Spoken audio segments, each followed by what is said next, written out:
Hey, this is Coffee Can't Fix Everything. This is a show where we talk about mental health over a cup of coffee. Now, I know, coffee is great, but it can't fix all life struggles. So grab a cup of coffee, come rock with us.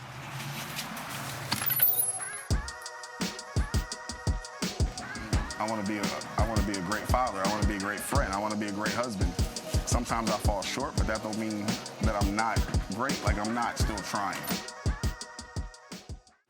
Lewis, my guy. Man, I appreciate you. Hey, man, I appreciate you so much. Thank you for just chopping it up with me, man, about something that's super important. You know, I was thinking, I kind of told you earlier, when Twitch passed away, and rest in peace to him, and the conversation around mental health with men, especially black men, has always been kind of there.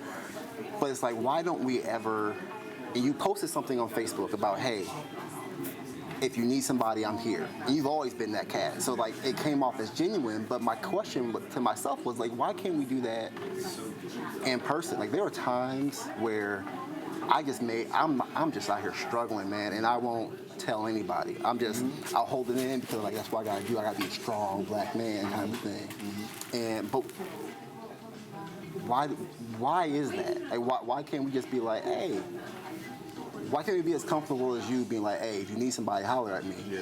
You know what I'm saying? Well, and I think, to be quite honest, I didn't grow up that way. I think, not just, mostly black men too, right? You show your emotions as a child, 5, 6 years old, you better not cry. My grandmom said it, my mom said it, right? My uncles, you better not cry. So you like, I'm gonna give you something to cry about. I'm gonna give you something to cry about, right? So, and those are some of the toxic things we grew up, within the black community especially. And I think what happens is as you get older, it's no different. Like the core of who you are is 0 to 8. Let's be honest. Right. So the foundation of who you are as a young man, as you're gonna become, is 0 to 8. So you're not, yes, you grow in X, Y, Z as you get older, but again, 0 to 8. So if you're 4 and 5 years old and your mom, right, the caregiver is telling you better not cry, okay, that's ingrained in your spirit now.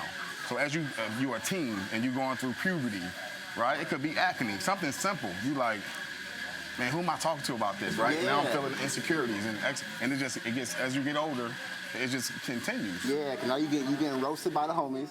Roasted. Now you can't say. Roasted. And you trying to roast back, but that ain't really your forte. It's not, you ain't. So you going home, you crying on the low, right? On the way home. So and then you just program.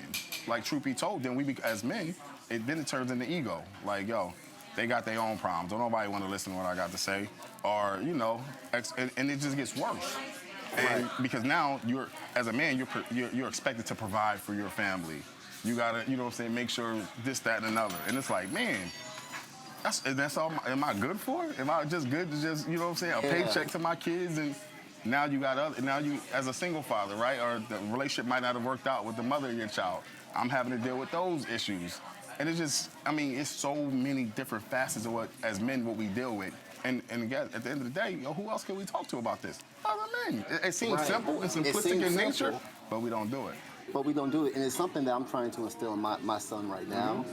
So like, and I still struggle with it. So like, he'll be crying about something that I perceive as, what you crying about this for? Pokemon cards. That's my kid, Pokemon cards. Man, tighten up. Tighten up, bro. Yeah. And so I'm trying to be like, hey, crying is okay, right? You can cry it out. But where's that line at? Because I still have it it's in me to be like, stop crying. But this is stupid. I don't want to say that to him, though. No. But at the same time, I don't want you crying about every little thing either. But am I messing with his mental psyche as he grows older? Because these are just investments into my son. But it's like, okay, I want you to be. There's still that part of me that's like, hey, I want you to be a man. But I also want you to be able to. Being a man is showing and expressing your emotions. Well, I think that it's needed, right? It's needed for them to be able to self-regulate. And what I try to do with my son's eye is like, I let him cry. Okay, now let's talk about it. Like, why are you really crying? It's giving him the opportunity to truly be able to articulate his feelings. Where as a kid, if you're not articulating your feelings as a child, you're not going to articulate them as an adult. So if anger, a great example, is a secondary emotion, right? If a kid gets embarrassed, he gets angry. So really, what's your emotion? You're embarrassed. Well, let's talk about why this embarrassed you. He's done it to me. He's like, Daddy, you embarrassed me. right? He's 7. So he don't, it's not, I'm just mad. No. He's like, I'm embarrassed. So he's learning to truly articulate his feelings to where it's like, you know what, I'm sorry. As your dad, I shouldn't embarrass you. Okay, daddy, boom. And then we back to playing whatever we're doing, right? So that's a learned behavior though. It's not something that just comes naturally, especially to young black men and as we get older, black men. Like, we don't really articulate our feelings, we just mad. That's how we can go pick up a gun, that's why we can just put up these hands. But what are we really? Yo, I'm disappointed, I'm hurt, I'm embarrassed, I feel less than, I don't feel like a man, right? It's all of these other like real hardcore emotions that we really not talking about. So, and you're right, but that's all great, you know, when we're talking about the kids, but there's a lot of grown men that's going through that, but this conversation never starts until somebody passes away. You know, rest in peace, or you got the shirt on. So how do you break that stigma to be like, hey, it's okay, let's talk about this? We gotta be good humans, good friends. Like, we gotta create spaces to where like, yo, it's okay for me to talk to you. Right. Right? Not just like, I need something from you. Think about how many relationships that you have, that I have, that's only transactional relationships.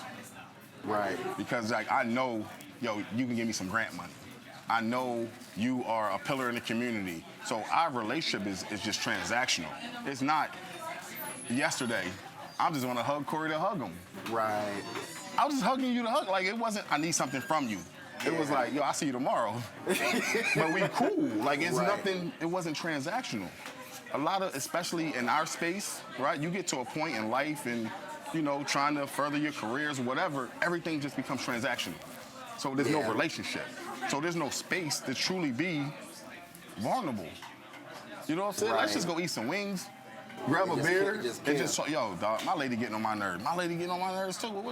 Man, listen, well, how you deal with it? I just walk out the house. What, dog, you can't just walk out the house. Like, it's a whole conversation. I think that's missing, the accountability piece. Without a doubt. Because not everybody has that. You know what I'm saying? Like, I know very few people that if I say, hey, my wife is getting on my very last, and they'll ask what's going on. And I'll be like, man, this is what she did. And it's my fault. And I'm expecting you to be like, hey, what did you do? Yeah, that's me. I ain't gonna lie. Like, hold up, though. What you do? Because don't give me half half of the conversation. Well, you right. You know what I'm saying? And I was guilty. We all guilty of that. I was guilty. Like, yo, I'm a vent, but I'm not gonna look at what I said before the conversation blew up. I'm just gonna tell you what happened. Nah, man. But that's even within that is being vulnerable. To saying like, yo, I'm not really a good husband. I'm not really a good father. Like, I might buy him a couple things. Right. But am I really giving him individualized attention? Like, am I really like, yo, am I harping on the house not being clean? But yet I didn't say, hey, babe, don't even trip. I'm gonna get somebody to come in here clean. You know what I'm saying? Or do X, Y, Z. Nope. We just looking at what's the issue. Right. And then just venting to the homies about it, and they don't even have a wife. No. No. So they're going to give you advice from what they know. They're not going to give you advice from a successful marriage, right? It's no different than what I tell my sister. Don't talk to other women about men. Talk to a man about a man. Like, I'm going to give you from a man's perspective about your male, like whoever you might be with. And she got that early on, right? She's like, yo, my girlfriend's they've been hurt, so they're going to give me a hurt perspective. And she's like, I may need to hear that too, but I also need to hear how, like, I want to make progress with my boyfriend. Right. So what am I doing right, wrong? But even that takes what? Being accountable. Being accountable. Don't nobody want to be accountable. And I've had to get better at that because I'll hit you with the, wow, that's crazy, real quick. If I keep hearing it, if I keep hearing you talking about the same issues, wow, that's crazy. Concerns, that's word. Word. That's my go-to. That's crazy. That's great. Now, let me hit you right back, dog. Like, you don't really want to hear what I gotta say. No. And I feel like that's important, especially for black men, because as I was doing some research, you talking about mental health, not having a real mental health background, you started seeing how black men and suicide rates are increasing. Crazy. It's crazy. So that accountability piece is why I even brought it up, is like, how can I go from being like, Wow, that's crazy because I've heard you say the same issues over and over again, but be a better person, be a better man, a better friend to you, and be like, okay, I don't want to hurt your feelings, but I'm gonna have to hurt your feelings so I can improve your mental health in some way, so you can improve your life and your situation, so we can stop having this conversation. Well, think about the negative stigma surrounding around therapy. Word. Right? So that itself is like a negative thing. Then we live in Iowa, so it's a lack of therapists that may look like us, right? So it's like, I don't know if I want to go to somebody that doesn't look like myself, right? So that's a whole nother barrier. And then it's like, well, can I afford it? Can I, like, what's the cost? Do I have insurance? I mean, there's so many barriers, right? And back in the day, our therapist was like the black church. Yep. And now we don't really have that as much, especially, you know what I'm saying, as black men are. So what's our therapy? Drinking, smoking, women, kicking it with the homies. That like now we have unhealthy therapists, and that's not helping us. Actually, it's intensifying the issues that we have in general, right? So now we're perpetuating a cycle, and that's going to go down right back, boom, to our kids and to our wife and to our households. And we just dealing with, and that's crazy. We're going right back to the same conversation, right? Over and over. Yeah. When was the first time that you told another man you love him, another black man? My best friend. So I have a best friend that's in Atlanta. We've been best friends now for over 20 years. And I never forget when I moved here, almost now 15 years ago, it's like, I love you, brother. He's like, I love you too. So now, whenever we hang up the phone, FaceTime, whatever, it's always like, I love you, brother, I love you too. Like, it's not even it don't feel weird, it don't. Right. Oh, it's like, I love you too. And that goes, sometimes, man, when you go through things, right, where it's like, he lost a daughter, and I was living here, boom, I flew back. I beat him to his house. He was in Florida, right? Word. And when I got diagnosed with cancer, he was in Iowa within 24 hours. Like, when you go through things, you really be like, I love you. Right. And they may not be your blood relative. They may, like your boy, he's no longer my boy. Like, he's my brother. Right. And it's like, it don't feel, it's like, it's genuine, it's authentic. You know what I'm saying? Yeah. So maybe at first it was like, I love you. Then it's like, now I tell people I love them all the time. Right. What's so hard about it though my dad never told me he loved me. Right? So like, now my biological dad I only met 3 times. My stepfather, great provider, great human, but he didn't tell me he loved me till I was grown. So when you don't have that model, right? I tell my kid I love him 3 times, 4 times a day. For real. So he thinks it's normal to him. Like, I love you, daddy. Or when he get out of the car, I don't know if you follow me, like on Instagram. I'm like, who love you? He be like, daddy, right? As soon as he get out the car, I'm like, who love you, daddy, right? So it's a thing where it's not clean. Yeah, young boy, funny. Shout out to Zazai. But it's like he's in tune. Probably, to be quite honest, he might be too in tune with his emotions. Because he don't explain that. What you mean?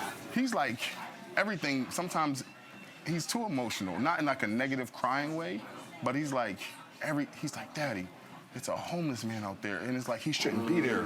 And Daddy, I know he's cold. Daddy, can we go? And it's like, you know what I'm saying? It's a balance. Yeah. And he got that for you. He serve. He did.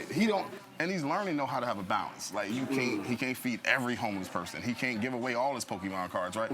He can't. He's learning at his age. He's still learning how to balance those things, right? So it's not a negative thing by any means of being but it's almost like he's learning how to self-regulate. And that's the greatest thing too. Like kids, like sometimes we as parents, we want to do everything for them. Yeah. We want to tell them like, stop crying. Not because we don't want them to cry, but like we want them, we're trying to help them become young men. And No. They have to learn how to self-regulate as kids, so they know how to self-regulate as what? Adults. So that you will see a lot of men that's not self-regulated. That's all it is. It's like, either you're regulated or you're not. So you'll see, like, I know when I'm not regulated. Like I'm snappy. Like my attitude is not where it needs to be. I just want to solve issues instead of talking through them. And it's like, what's really going on? Man, I really ain't talked about how I felt about XYZ, or I really haven't been able to express my emotions. It all comes full circle all the time. Yeah, man. Thinking about expressing emotion. This is something. It is so funny. Every black man that I speak to kind of tells me something similar. Of they didn't have.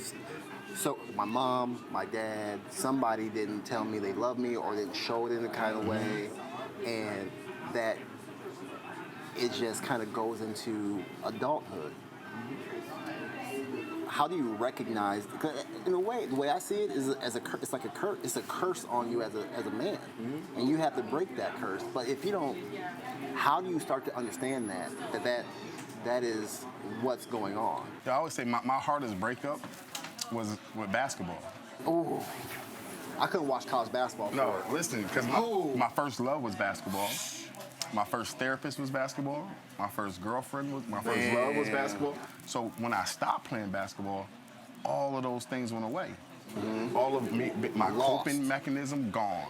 My therapy, gone. Those 2 hours I got to just not think about problems and issues, gone, right? Practice hours, gone. Like, and it's like, well, who am I now? Right. So if you think about how much sports play, especially for young black men, how much it plays. It was everything. It was everything. Boom. So then what happens when you take it away? Lost. So I mean, truth be told, I struggle with my son playing basketball. Like, play chess. Go to extra. Like, I didn't care. He told me this summer, Daddy, I want to start playing basketball. So I was like, okay, let's play. Prior to that, I didn't even put a basketball in his hand. Word. If he play, he play. If he doesn't, he doesn't. I want him to, I just cared about him being a good human. It wasn't about him going to the NBA. Like, listen, we do that way too much as black men too. We're pushing our dreams and what we wanted onto our children. And it's like, why? You know what I'm saying? Like, our kids are brilliant. Our kids are brilliant. Our kids are beautiful. Why are we feel like only to give them some type of affirmation has to be in sports. Right. And I work in the schools and they grades is garbage. Yeah. So you ain't never come to the school to check on your child like mental health, but you come to every basketball game. You come to every football game. And listen, I'm not mad about the parents that do come to those. I get it. Right. But your child is so much more than those couple hours. Right. And like make them feel that way too. Cause then they feel like I felt. I felt like, once I stopped playing sports, ain't nobody really rock with me no more. Right? It's like even my people was like, well, why'd you stop playing? Because I just wanted to go to school. I didn't need to, I had an academic scholarship too. And I fought, I struggled with that. Like, am I just a basketball player? Like, I literally struggled with that. But I didn't talk to nobody about that. I just hooped. I just did what everybody wanted me to do. My dad played basketball. Right. You know what I'm saying? Like, he was All-American. I mean, it was just like, so he gonna do it too. Right. It was like expected. It's what you're supposed to do. Boom. That's how you get out. That's how you get out. That's how you get to college. But it was like, no, I really did have academic scholarship. Then I'm like, who am I? Now that I'm not playing, I didn't even know who I was. Right. Didn't. Who are you now? I know you, but if someone were to ask you, he didn't know who you were, who's Lou? What would you say? I'm a black man trying to navigate this life and be the best human I can be. I want to be a great father. I want to be a great friend. I want to be a great husband. Sometimes I fall short, but that don't mean that I'm not great. Like, I'm not still trying. I'm gonna make mistakes, and I'm just not trying to make mistakes that's gonna cost me something now. You know what I'm saying? Right. Especially feeling like I have a second chance at life in general. My job is just to leave this earth better than when I came. Right. That's it. And understand that, my life is not mine. I'm just a vessel. I'm just here to help people. I'm just here to help people navigate, whether it's my son, whether it's, people that, I work with, with DMPS, whatever it may be. Right. But it's not about me, ever. Right. You know what I'm saying? I would be, shouldn't nobody come to you with no problem. No, it'd be a cold day before I come to you and say, hey, look, my life is so bad, Lou, let me tell you about it. No, and it's and it happens. It happens. But even when it do happen, honestly, I understand though. Right. I do understand. But you have a different perspective. I do. And I don't have a perspective like, that ain't really no problem. Like, you ain't fighting cancer. I never think like that. I promise you. You know what I'm saying? I truly look at it like, all right, so what are we going to do? Like, okay, let's vent for a second. Now what? Right. And that's what I think is missing. When we're talking, all this is great talking about mental health. and being emotionally vulnerable. But now But what? But now, what's the action plan? I think y'all have these. I do have great ideas on Facebook sometimes that never come to fruition. I remember one day I was like, "Yo, let's get together for like cigars and dominoes." I had all these brothers who was like, "Yo, I'm in." And then like sometimes I'm a great visionary, but my follow through is not. Like I got 50 other irons in the pot. And what I realized is like, yo, a lot of men honestly just want to get together. Right, that's what. Yeah. They just want to get like, yo, let's kick it. That's why I think, yo, even when I remember I used to go to men's ministry at Elam, yo, it used to be packed. Right? They had a free breakfast. Brothers just talking about, you know what I'm saying? So I remember one brother was like, I don't even believe in God. I just like the fellowship. Facts. Everybody was looking, then I understood though, like, yo, he just wanted to be a part of something. Yeah. Like this, he's like, yo, when I get beat up all day. Think about it, though. We get beat up all day, every day. The job beats you up. Your wife may beat you up. Right. The kids just think you're an ATM, right? Society beats you up. When do we ever just get together? You know what I'm saying? And just chill and be vulnerable. That's not about a basketball, like not watching a game per se. Right. Yo, we just playing dominoes. You know what I'm saying? If you smoke cigars, you smoke one. If not, but we just chilling. My kids think I'm an ATM too. Yo, for real?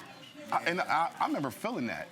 My kid was as an ATM. I was like, yo, we about to do community service Saturdays. We went to Walmart.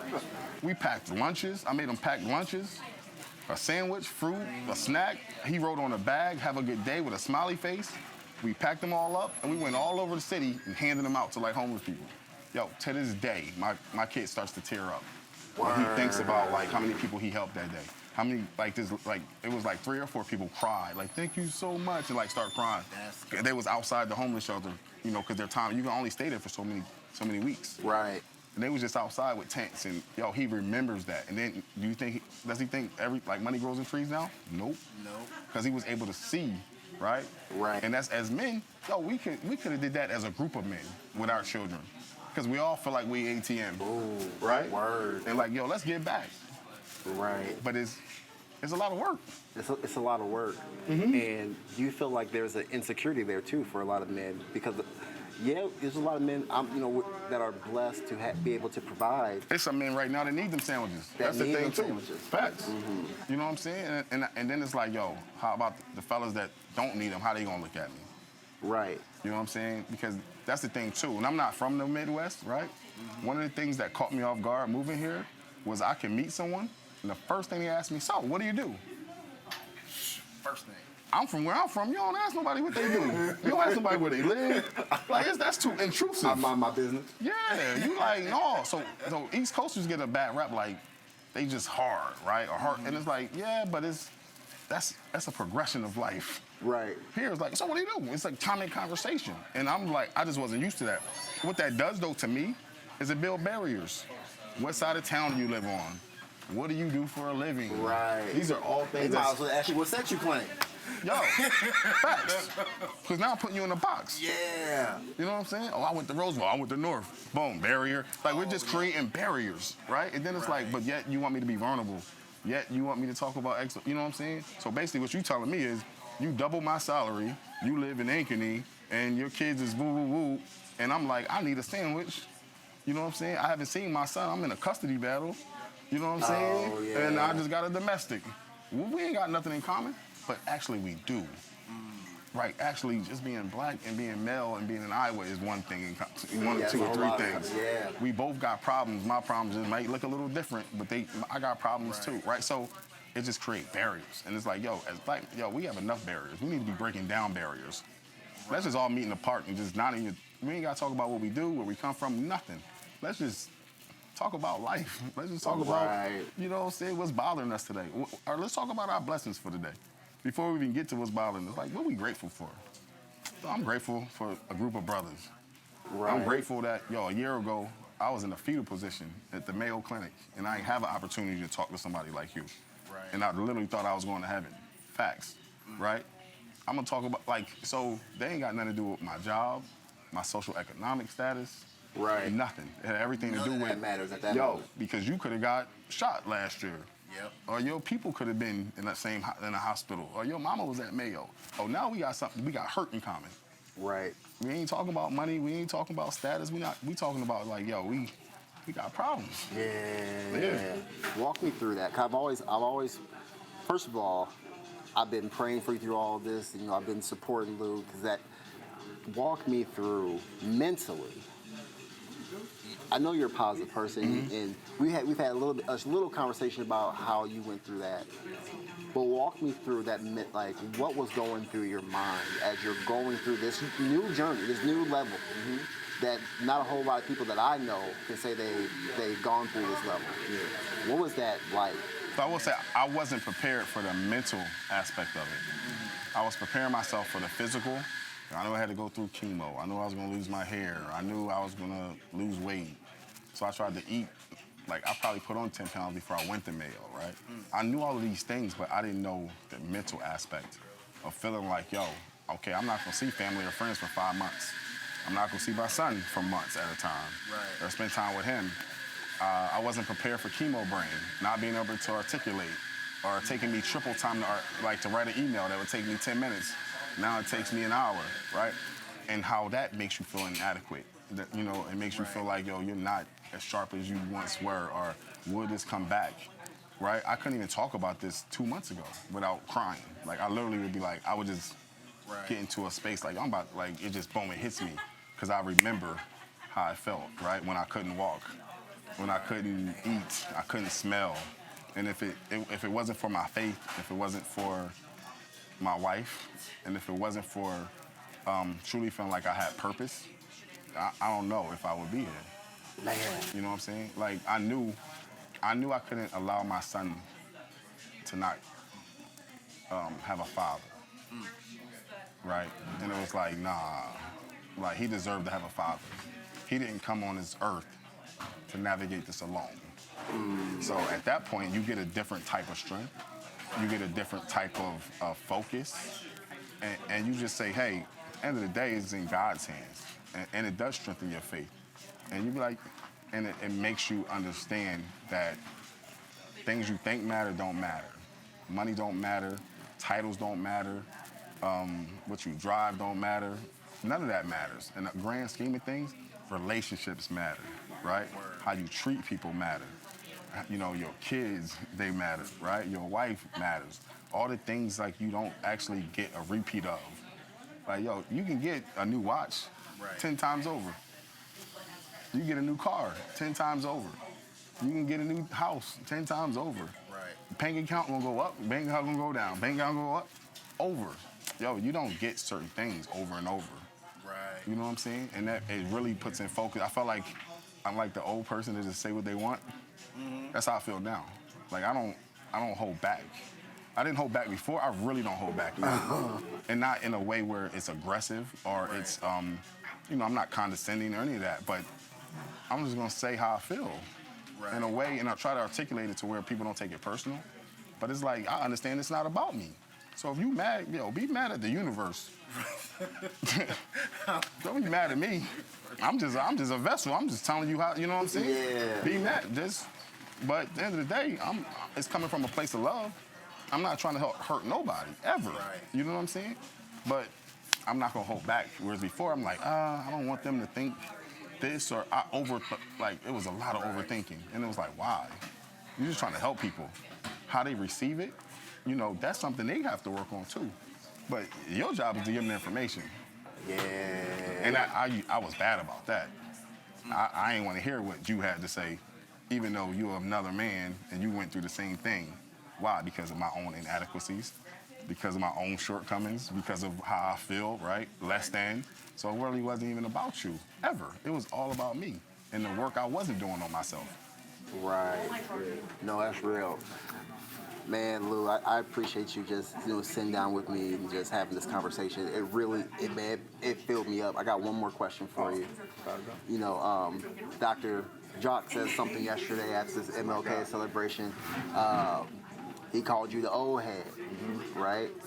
So as the old head, if you had a young man coming to you looking for some advice who's just struggling, he's out here just struggling trying to find who he is, what would a word of encouragement or a word for him be to help uplift him and to give him that confidence to keep going? Because it's real out here sometimes. What's funny is I just got chills, right? Because you don't ever think you will become the young OG. Like, everybody was my OG. Like, old head, they was my old head. Now I become the old head, right? I mentored down in 10th grade. He used to think he could shoot better than me. And then he became a better shooter than me, right? Then it was like, oh, gee, what school, right? He went to UPenn. Where am I from? Yeah.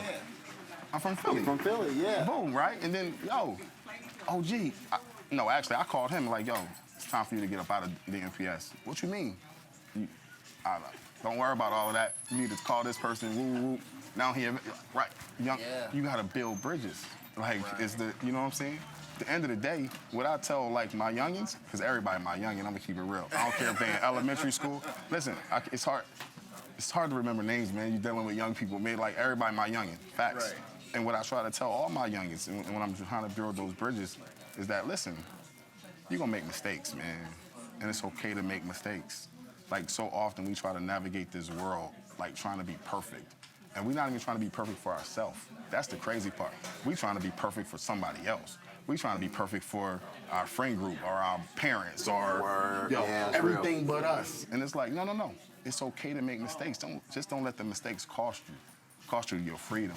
Cost you your integrity. I make plenty of mistakes. Listen, plenty. My thing is, I try to do as much good, though, as the things like, and even some of the mistakes I made, it still was in love. It's because I ain't have no guidance. Nobody taught me, right? Nobody taught me how to deal with them emotions, so I thought it was easier to go, you know what I mean, do X like we talked about before. Yeah. So it wasn't mistakes of like, I'm just a menace to society. It was a mistake of like, I really need to be able to reach out to Corey. You know what I'm saying? I really need to be able to keep it. I randomly text people all the time. Hey, dog, I'm just thinking about you. You good? Would you need something? Like, sometimes that's not even about the person I'm reaching out to. It's about me. Right. It's helping myself to stay focused on like what's really important. Keeping yourself accountable to make sure you keep doing the things that you need to do. And maintaining those relationships. That's the one thing you can't get back. You know what I'm saying? If I do you dirty or if I do something that's detrimental to your family, I might not ever be able to restore that. I can get a new car. I can get a new watch. Relationships is hard. You know what I'm saying? Damn, I need to reach out to somebody. I need somebody, right? They was on the verge of suicide, and they reached out to Corey. They reached out to Lewis. They reached out to Larry, whatever. Like, okay, purpose, and making sure like I teach my youngins, life is about purpose. It's finding your purpose and understand your purpose is never about you. It's never about you. My city, my health, this, that, and another. Your kid's straight. Your wife is straight. I be on Facebook. You good. If you never did another health conference, if you never did another XYZ, it's about other people. Right. It is. It's about other men. It's about other families. It's about other children. Like you're impacting generations. Come on, man. It don't get no better than that. And that's why you blessed, Corey. Like, that's life. You know what I'm saying? It's not ever about us. And then you'll see, unfortunately, some people make things about them. That's why it's not sustainable. Right. And that's why I respect you so much. I remember we had a conversation, and you were telling me about how even not feeling good and going through everything you was going through, you were still serving. Oh, yeah. You were still serving. You have to. And if you didn't, no one would say anything. But no one knew I even had cancer. That's what I'm saying. Because I took oral chemo at first. Right. So I never lost my hair. Unless I told you, you wouldn't know. Right. But I was chronically tired. A lot of things and it's like, so what? Like, at the end of the day, man, listen. And it wasn't toughen up it was no, life is still going. Right. So I can feel sorry for myself, or I can just take the day off on Friday. And Monday probably, because a lot of times it would be 4 days for me to recover. Right. I would go hard, boom, just crash. And that's okay. Then I would just use my vacation time, regroup, right? And then just go back to doing what because guess what? At the end of the day, what I've realized, and this may sound harsh, is people don't care about excuses. They care about results. It's a fact. Yeah. Right? And I just try to use that mantra even for myself. At the end of the day, they give you some grace. But we are a self-centered society, man. We want what we want. We want things to be affected how we want it, which is okay. I get it, right? We all got bills to pay, and you just got to keep going. Right. And understand that, your higher power in the universe going to take care of you, period. No, that's real. Man, I appreciate you so much. I appreciate you. I appreciate the platform, and putting like, yo, this should be national. This is. I tell people all the time, man. Des Moines got hidden gems, but we selfishly just keep it here. Yo, everybody needs to have these kind. Yo, I got friends, I got fraternity brothers all over the country, California, Philly, Atlanta, right, DC. Yo, we all talk about the conversations don't change. Right. It's all, how do I navigate this relationship with my ladies? Always wanted, right? How do I become a better father? Right? Or I feel like I'm not doing the best job I can. 2, there's always something to deal with, they profession, purpose. Right. 3, the conversation, they all different regions. It might be 30 degrees here and 80 there, but it's the same conversation. Yeah, it don't matter what area. It don't matter where you at. So these conversations and talking about health equity and talking about mental health, come on, man, you're onto something.